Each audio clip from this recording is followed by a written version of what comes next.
Eu é que agradeço e exatamente as minhas primeiras palavras são para transmitir o meu reconhecimento ao professor Eduardo Paz Ferreira pelo convite que me fez para participar neste evento e que aceitei para procurar transmitir alguns aspectos, na medida em que isto é um mundo e eu vou-me apenas limitar a pequenas questões relacionadas com a situação atual do sistema bancário e os desafios principais que estamos a enfrentar. Começo por uma referência que a reputação da Banca Nacional, como é reconhecido por todos, está em mínimos. Em larga medida ampliada por casos lamentáveis como o do BPN e o do BES, ainda que neste setor, mais do que em qualquer outro, exista uma tendência para generalizar. A recuperação da reputação do setor passa por duas vias.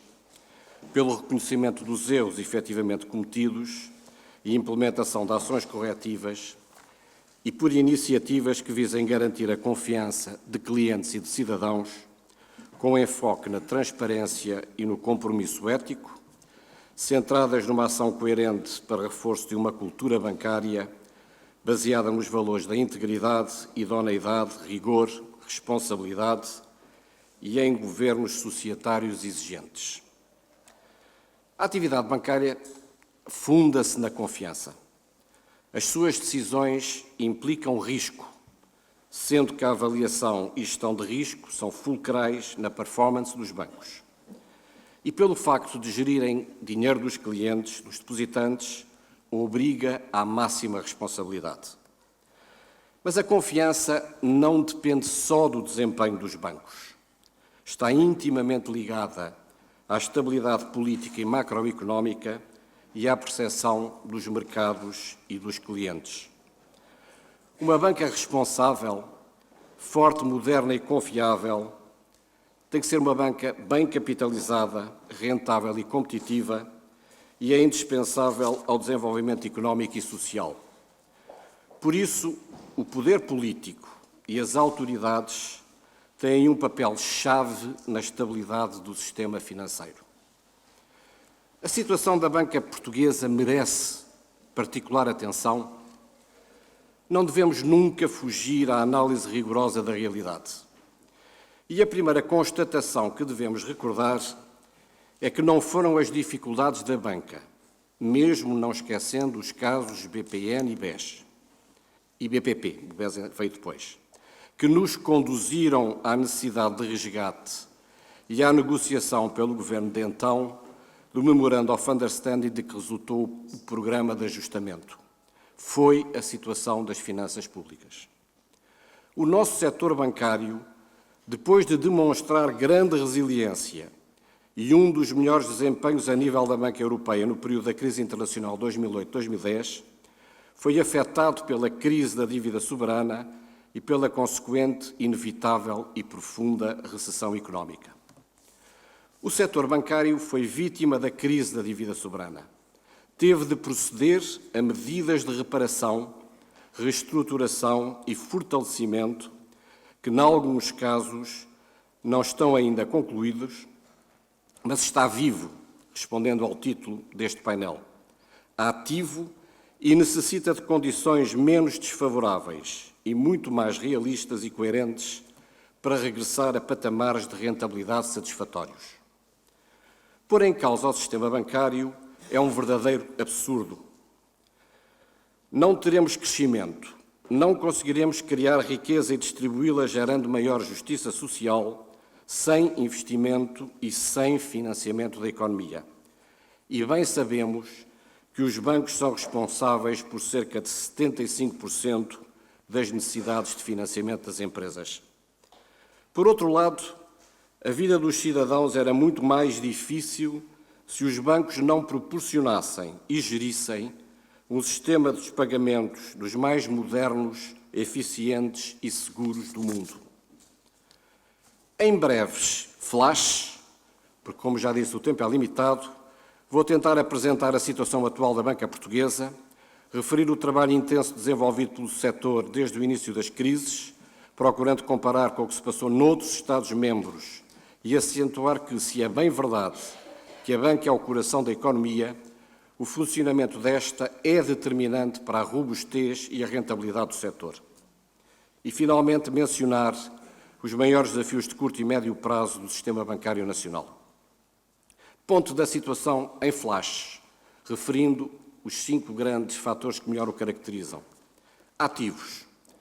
Procura de crédito insuficiente, sobrecapacidade instalada, o que indicia potencial de consolidação, preço do crédito muito favorável para as empresas de baixo e médio risco, continua a aumentar o peso do crédito à exportação nos empréstimos às empresas, que passou de 4,5% do total para 20,1% do total entre dezembro de 2009 e maio de 2015, e a dívida das empresas em percentagem do PIB continua muito elevada, 115% do PIB, só superada na Europa pela Suécia, Bélgica, Holanda, Luxemburgo e Chipre. Liquidez. Bancos sem problemas de liquidez, forte redução da dependência do BCE, mas é importantíssimo que a República mantenha o rating de investment grade. Bom comportamento dos depósitos ao longo de todo este período, neste momento mais ou menos estável, hoje é responsável pela maioria dos recursos do sistema bancário. O recurso ao BCE representa 7 a 8% dos recursos totais que a banca necessita. O rácio crédito sobre depósitos atualmente é de 104%, o que significa que praticamente os depósitos financiam o crédito concedido.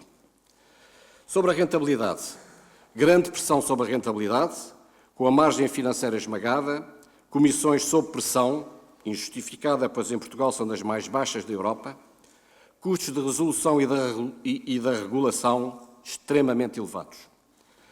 Muito baixa rentabilidade explica o reduzido interesse dos investidores privados no setor, o que, em caso de conveniência ou necessidade de aumentos de capital, gera problemas. Solvência. Rácios de capital adequados, embora em termos comparativos com congêneres europeus estejam no quartil inferior. O Core Equity Tier 1 em setembro de 2015, médio do setor, era de 11,6%, acima do requisito mínimo de 7%. Em relação ao balanço dos bancos, a melhoria do balanço de alguns bancos continua a ser objeto de atenção e de atuação.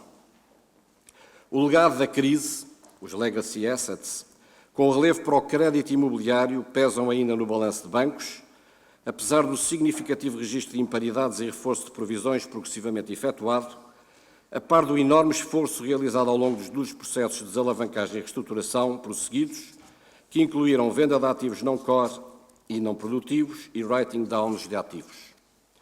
O estoque de non-performing loans, que vários bancos possuem, pesa também muito nos resultados. A recuperação do crédito é ainda retardada pela lentidão dos processos de insolvência de empresas. Seria também importante promover um mercado de créditos vencidos, dado o potencial de benefícios associados à sua venda. Referindo-me agora à evolução do setor neste período. O título desta nossa conferência é o Sistema Financeiro Português 40 bis de imparidades depois, chamando a atenção para o registro de imparidades acumulado desde 2008 e, muito em especial, depois do Memorandum of Understanding.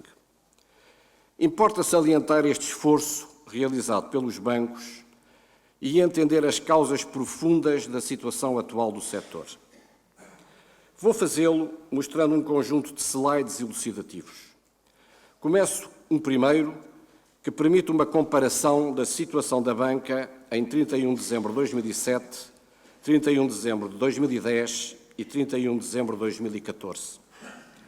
Em 2007, quando rebentou a crise subprime e a crise financeira global, os bancos portugueses eram sólidos e modernos, atingindo mesmo patamares de excelência em várias áreas, com returns on equity superiores a 17%, níveis de solvência confortáveis face aos requisitos de então, e crédito a crescer ao nível dos 2 dígitos. Contudo, dada a facilidade de acesso à liquidez no mercado, também eles estavam endividados devido ao elevado nível de crédito concedido, com o rácio de transformação crédito-depósitos da ordem dos 160%. Os bancos procuravam responder às políticas económicas e sociais vigentes e seguiam os benchmarks europeus no que respeita à avaliação de risco. O contexto e as circunstâncias pesaram naturalmente nas decisões de crédito, que utilizavam as metodologias de avaliação de risco prevalecentes. Registava-se uma concentração de crédito em setores não transacionáveis, mas com enorme relevância para o crédito da habitação. E também para os setores imobiliário e da construção, embora não se tivesse registado em Portugal o fenómeno das bolhas imobiliárias. A banca obteve naturalmente benefícios do seu negócio, que é a concessão de crédito. Mas os principais beneficiários foram o país e os seus clientes, que tiveram acesso a dinheiro fácil e barato. A vulnerabilidade maior dos bancos estava, então, na política de provisionamento procíclica seguida, normal em períodos de expansão económica, de que resultava um nível de provisões baixo.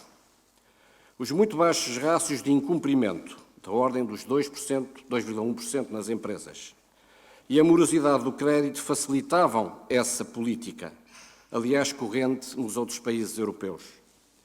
Em 2008, entra-se em recessão económica e os bancos são instados a fazer, podendo utilizar garantias de Estado, um esforço para estimular a economia. Ao mesmo tempo, a sua rendibilidade é afetada, mas demonstram excelente resiliência face à crise. E, sob a égide do G20, começa a criar corpo uma nova regulação e supervisão com novos requisitos e implicações. O mercado de capitais sofre, entretanto, enormes perdas e os bancos registram elevadas imparidades nas suas carteiras de participações e outros ativos. O incumprimento do crédito começa a aumentar. Em 2010, somos atingidos pela crise da dívida soberana, com os bancos, numa primeira fase, a serem chamados a apoiar o financiamento do Estado, quando a Banca Internacional lhe fechou o acesso. O endividamento das empresas e das famílias tinha também atingido níveis muito elevados, 118% e 93% do PIB, respectivamente. Quando se definiu o Memorandum of Understanding do Programa de Ajustamento em maio de 2011, no que respeita ao tratamento do sistema financeiro, optou-se por uma abordagem de reconhecimento gradual das necessidades de capital dos bancos em função das imparidades efetivamente registadas numa lógica de going concern e de desalavancagem, com consequente redução das necessidades de capital. Era, aliás, a única abordagem compatível com o programa de recapitalização com ajuda pública que foi fixado em 12 bis. A alternativa, que seria a adoção de um front-loading de capitalização dos bancos, requeriria necessidades bem mais elevadas e o pacote financeiro do programa de ajustamento não as comportava. Assim, na sequência da crise da dívida soberana, o sistema bancário português teve de implementar um profundo conjunto de ações que visavam a sua inserção no novo paradigma da banca europeia. Desalavancagem rápida e ordeira, capitalização, reestruturação e redução de custos e ajustamento dos seus modelos de negócio. No entanto, a recapitalização dos bancos com recurso à linha dos 12 mil milhões de euros não terá avaliado devidamente o impacto da utilização dos cocos, cuja remuneração altíssima e que beneficiou as contas públicas penalizou a rentabilidade dos bancos e o seu próprio capital. Por outro lado, e muito em especial, não se adotou a utilização de veículos, como a APB então propôs, que permitissem retirar do ativo das instituições parte dos créditos de recuperação longa ou de alto risco. No contexto das crises internacionais, da crise internacional e soberana, o nosso sistema bancário, como o slide ilustra, reconheceu cerca de 40 bis de imparidades entre 2008 e 2014, com enorme impacto na rentabilidade, conforme também se ilustra no slide 4. No slide seguinte, evidencia-se que este registro de imparidades, no entanto, foi inferior ao registado nos países do sul da Europa e da Irlanda. Todos os do sul da Europa e da Irlanda registaram, nesta altura, imparidades superiores àquelas que foram registadas no nosso país. Entretanto, o crédito em incumprimento disparou. Nas empresas, a taxa de crédito em incumprimento passou de 3,5% em 2008 para 17,6% em 2014. Como se salienta num working paper do think tank Bruegel, de grande qualidade, intitulado A Vulnerabilidade dos Pequenos e Médios Bancos Europeus, os bancos vulneráveis são tipicamente muito prejudicados pelos NPLs às empresas. Bankrupt debtors hurt banks, which led to reduced credit availability and more stress on debtors. The small and medium banks are burdened by non-performing corporate loans.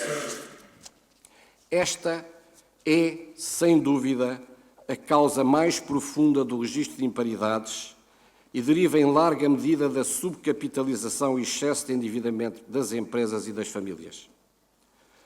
O slide seguinte, o slide 6, mostra como as imparidades reconhecidas entre 2008 e 2014 originaram rendibilidades negativas no setor. O esforço de recapitalização dos bancos entre 2008 e 2014 foi de veras significativo. Atingiu 26,3 bis, dos quais 14,2 bis por recursos privados, 7,2 bis com recurso ao programa, incluindo a Caixa Geral de Depósitos, e 4,9 bis pelo Fundo de Resolução. O impacto do auxílio do sistema financeiro foi idêntico ao verificado na área euro, representando 8,7% do PIB sem o empréstimo ao Fundo de Resolução e 11% do PIB, incluindo este empréstimo ao Fundo de Resolução. As garantias concedidas ao setor financeiro atingiram o máximo de 9,5% do PIB em 2012, representando aproximadamente 3,6% do PIB em 2014. E conforme se ilustra no slide 8, situam-se na média do que ocorreu em toda a zona euro. Passando agora à última parte, que são os desafios de curto e médio prazo do sistema bancário. No atual contexto de grande incerteza nos ambientes político, geopolítico, económico e financeiro, os principais desafios que os bancos enfrentam são nomeadamente os seguintes. O primeiro, a recuperação da rendibilidade. O segundo, a adaptação ao novo quadro de regulação e da União Bancária, salientando que a responsabilidade da supervisão prudencial e da resolução transitaram para as autoridades europeias, o SSM, Banco Central Europeu, e a Autoridade Europeia de Resolução. Passando o Banco de Portugal a ter, no novo quadro da União Bancária, o papel reservado às autoridades de supervisão e de resolução nacionais, mantendo-se responsável pela estabilidade financeira e pela supervisão comportamental. De seguida, temos o ajustamento dos modelos operativo e de negócio dos bancos, que derivam da necessidade de se inserir um novo paradigma de funcionamento da banca, de completar os processos de desalavancagem e de reparação dos balanços e da busca da rentabilidade. Por outro lado, das profundas alterações resultantes da interação entre novas tecnologias digitais e os comportamentos dos clientes. A banca digital é hoje uma verdadeira prioridade na ação do sistema bancário. E, finalmente, da entrada em cena de outros atores financeiros, com relevo para o shadow banking e de novos operadores. Em quarto lugar, temos a recuperação da reputação e o aprofundamento do corporate governance bancário.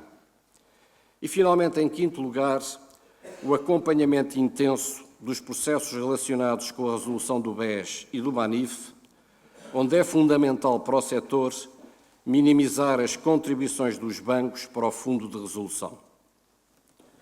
Não tenho tempo para desenvolver, já me estou a alongar, aliás, estes temas. Apenas para terminar, gostaria de voltar um bocadinho ao primeiro deles, que é o que diz respeito à rentabilidade. E faço citando Ana Botín num discurso recente. Quando um banco é rentável, é muito o que pode fazer. Pode conceder mais crédito aos clientes. Pode ajudar a criar emprego e a suportar o crescimento económico. Pode reinvestir os seus ganhos para fornecer melhores produtos e serviços. Pode conceder maiores dividendos aos investidores e assim atraí-los. Pode desenvolver programas filantrópicos. No caso concreto dos nossos bancos, aumentar a rentabilidade dos bancos é a nossa prioridade, designadamente para permitir reforçar o capital próprio e fortalecer as instituições. No rescaldo de momentos de crise, as lições devem e têm de ser tiradas. Mas o processo tem obrigatoriamente de ser construtivo, atuando sobre as causas e tendo em conta as verdadeiras realidades. Ao escrutínio natural e necessário deve corresponder conhecimento de causa. Muitas vezes ouvimos e assistimos a comentários que defendem uma coisa e o seu contrário. Por exemplo, quando se exige muito maior rigor e prudência na concessão de crédito, mas ao mesmo tempo se aponta o dedo aos bancos dizendo que estes não apoiam as necessidades de financiamento das empresas. Ou quando se pede rentabilidade e solidez ao setor e, em simultâneo, se contestam os meios legítimos de obtenção de resultados. Tem de ser presente que a banca é não só o coração da economia, mas também o espelho da economia. A resolução dos problemas estruturais da economia, em especial dos problemas da subcapitalização e do excessivo endividamento, determina, em larga medida, os desafios que a banca atravessa. É por isso imprescindível que se interiorize quão fundamental é a saúde do sistema bancário para o desenvolvimento económico e social do nosso país e se trabalhe intensamente, governo com os reguladores, os bancos e os seus stakeholders, para o seu fortalecimento, envolvendo a ação estratégica, tanto quanto possível consensual. Sr. Professor, muito obrigado.